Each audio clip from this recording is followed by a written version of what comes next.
Jerônimo de Albuquerque e o comando da Força Naval contra os franceses no Maranhão.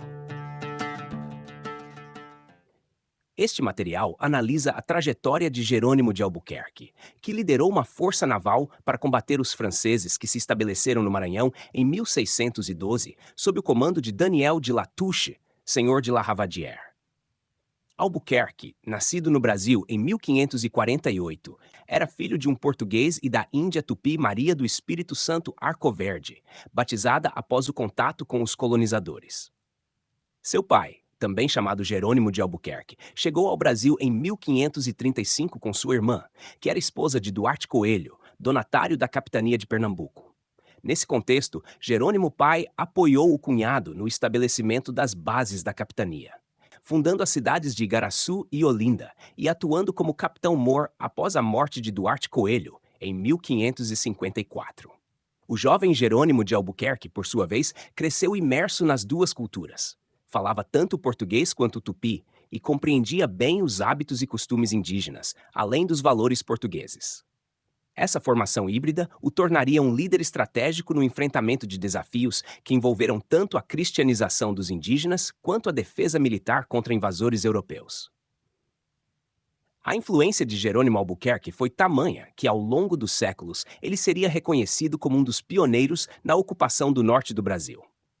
Durante os 2 primeiros séculos do período colonial, os costumes indígenas se mostraram vantajosos para os colonos. Entre esses aspectos estavam os hábitos de higiene mais apropriados ao clima tropical, a língua tupi, que era amplamente utilizada, e uma alimentação indígena mais saudável em comparação à portuguesa. Assim, a formação mista de Jerônimo, unindo os conhecimentos indígena e português, fez com que ele se tornasse um ponto de conexão entre esses dois mundos distintos. Jerônimo de Albuquerque destacou-se ao liderar batalhas contra indígenas considerados hostis e, especialmente, contra os invasores franceses. Em 1597, durante a tentativa de ocupação francesa no Rio Grande do Norte, ele foi escolhido pelo capitão-mor de Pernambuco, Manuel Mascarenhas Homem, para comandar uma das companhias de infantaria, devido à sua capacidade de liderança e ao seu profundo entendimento das culturas indígena e portuguesa. Após o sucesso da expedição e a expulsão dos franceses, Jerônimo foi encarregado de pacificar a região e fundou, em 1599, um povoado às margens do rio, que mais tarde daria origem à cidade de Natal. Em 1603, ele foi nomeado capitão-mor do Rio Grande, cargo que ocuparia por 6 anos. Por conta de seus feitos, Jerônimo gozava de prestígio tanto na colônia quanto em Portugal, sendo mencionado em versos por poetas da época, que exaltavam suas conquistas e o sucesso de suas ações. Desde as primeiras décadas do século XVI, os franceses demonstraram grande interesse pelo território brasileiro. Eles buscavam negociar produtos nativos com os indígenas do litoral, em especial com os tupis, que tinham dominado a costa brasileira durante sua expansão para o sul, expulsando as tribos que antes ocupavam essa região. Um dos produtos mais cobiçados pelos franceses era o pau-brasil, essencial para a fabricação de corantes vermelhos, muito valorizados na Europa. Embora esses empreendimentos fossem de natureza privada, algumas expedições contavam com cartas de corso emitidas pelo rei da França, autorizando-as a explorar e comercializar recursos em terras estrangeiras. Contudo, a França não oferecia apoio formal a esses empreendimentos. Ainda assim, os franceses enfrentaram resistências organizadas por forças portuguesas e, durante a União Ibérica, receberam também o apoio de tropas espanholas. Um exemplo significativo de resistência ocorreu na Paraíba, onde os franceses tentaram estabelecer uma base, mas acabaram sendo expulsos por uma força naval comandada pelo almirante espanhol Diogo Flores Valdés, com apoio dos portugueses. Os sobreviventes dessa tentativa de ocupação se retiraram para o Rio Grande do Norte, onde continuaram a operar temporariamente. Em 1597, Manuel Mascarenhas Homem, então capitão-mor de Pernambuco, organizou uma nova expedição para enfrentar os franceses e designou Jerônimo de Albuquerque para liderar uma das companhias de infantaria. Albuquerque possuía a combinação ideal de qualidades: habilidade militar, profundo conhecimento das culturas indígena e portuguesa e a capacidade de articular interesses locais e coloniais. Após expulsar os franceses, Jerônimo consolidou a presença portuguesa ao erguer o Forte dos Reis Magos na Foz do Rio Grande. um ponto estratégico que facilitava a defesa da região e o controle dos aliados indígenas locais. Para solidificar a ocupação, Jerônimo fundou, em 1599, um povoado na margem direita do rio, o qual originou a cidade de Natal. Em 1603, ele foi nomeado capitão-mor do Rio Grande, posição que lhe conferiu autoridade oficial e reforçou sua importância como líder colonial.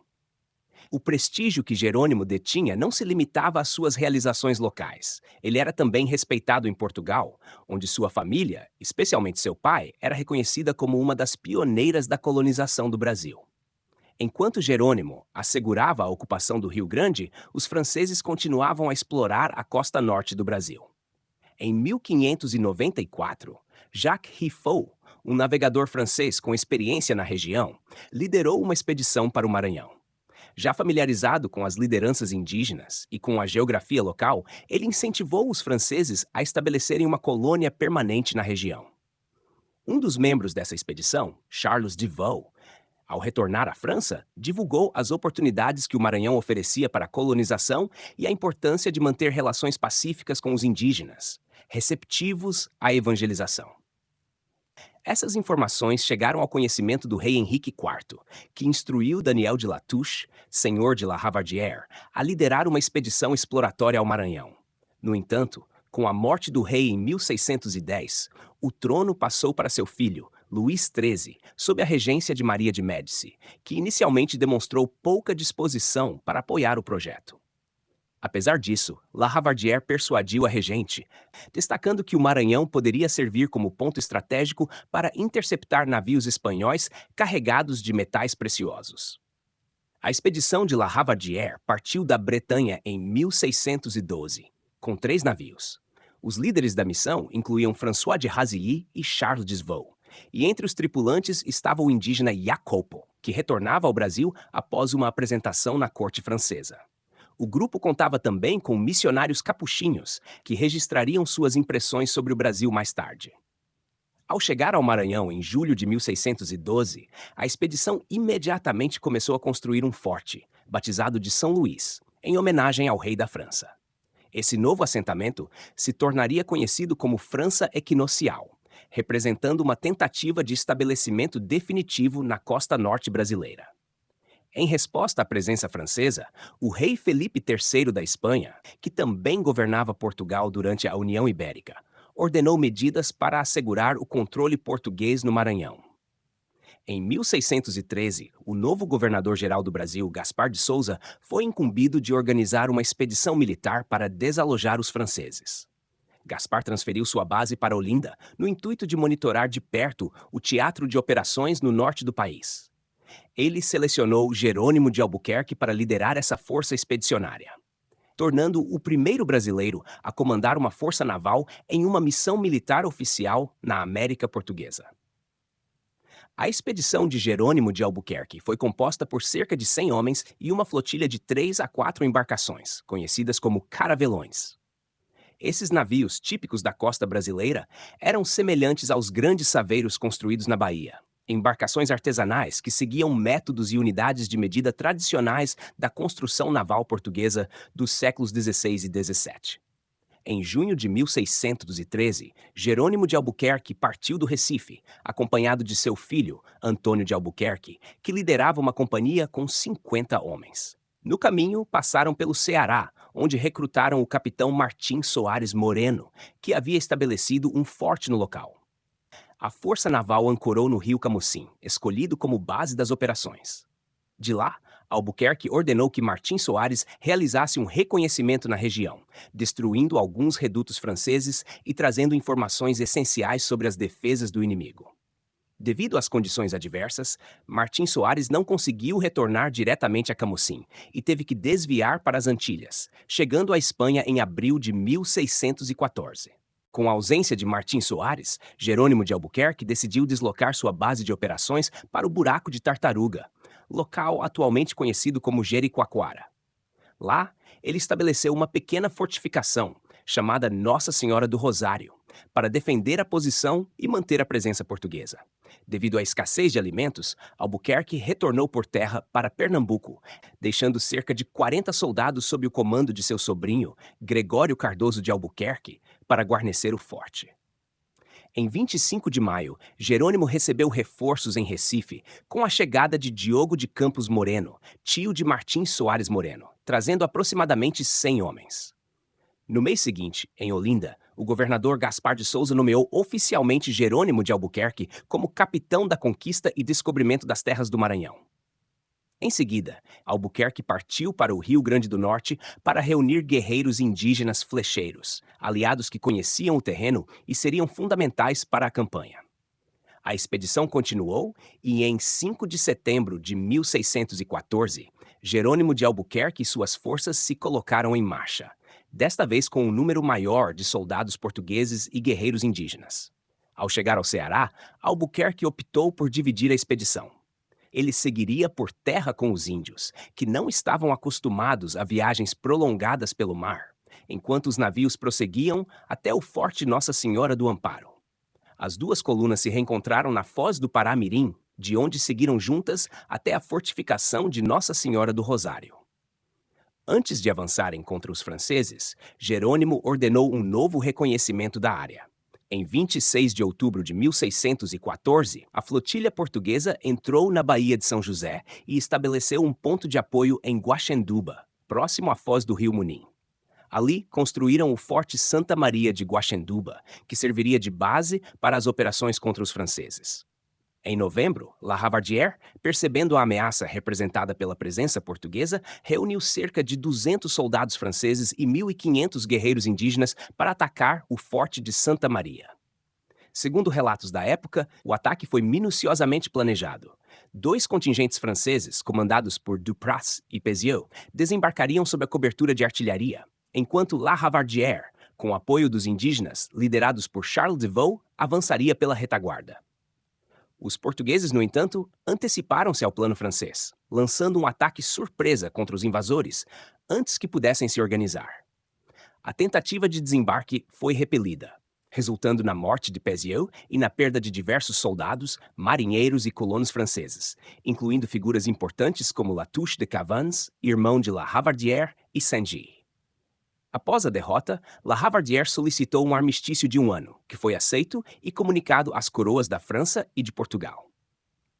Apesar do armistício, o rei Felipe III de Portugal e Espanha não estava disposto a tolerar a presença francesa na região. Em 1615, ele autorizou uma nova campanha contra os franceses, que foi liderada pelo então capitão-mor de Pernambuco, Alexandre de Moura. Durante esse período de trégua, Jerônimo de Albuquerque consolidou o domínio português no Maranhão, fundando o fortim de São José de Itapari. Em novembro de 1615, Alexandre de Moura e suas forças cercaram os franceses, enquanto Jerônimo de Albuquerque avançou em direção ao Forte São Luís, onde La Ravardire, ciente da situação desfavorável, se rendeu sem resistência. As vitórias de Jerônimo de Albuquerque e Alexandre de Moura sobre os franceses no Maranhão foram fundamentais para assegurar o domínio português na região. O reconhecimento de Jerônimo como capitão-mor da conquista do Maranhão reforçou sua importância no processo de consolidação do território colonial português. Graças aos esforços de Albuquerque, o norte do Brasil pôde ser incorporado à colônia portuguesa, formando a base para o que viria a ser o território brasileiro atual. Ao longo de sua vida, Jerônimo de Albuquerque demonstrou não apenas lealdade à coroa portuguesa, mas também a habilidade de adaptar e aplicar estratégias militares e diplomáticas conforme as necessidades locais. Sua liderança foi crucial para transformar as ordens da coroa em ações práticas de governança, o que contribuiu para o fortalecimento da presença portuguesa na América do Sul. Após o sucesso na campanha do Maranhão, Francisco Caldeira Castelo Branco foi instruído a continuar a expansão portuguesa no norte, estabelecendo-se na região da foz do rio Amazonas. A partir daí, ele fundou o Forte do Presépio, que daria origem à cidade de Belém, completando assim a ocupação do litoral norte pelos portugueses. Jerônimo de Albuquerque, com suas alianças indígenas e domínio do poder naval, foi peça-chave na expulsão dos franceses e na segurança da presença portuguesa no norte do Brasil. O mérito de sua conquista foi tamanho que ele passou a ser conhecido como Jerônimo de Albuquerque Maranhão, associando seu nome à região pela qual lutou e que ajudou a incorporar ao futuro território nacional brasileiro.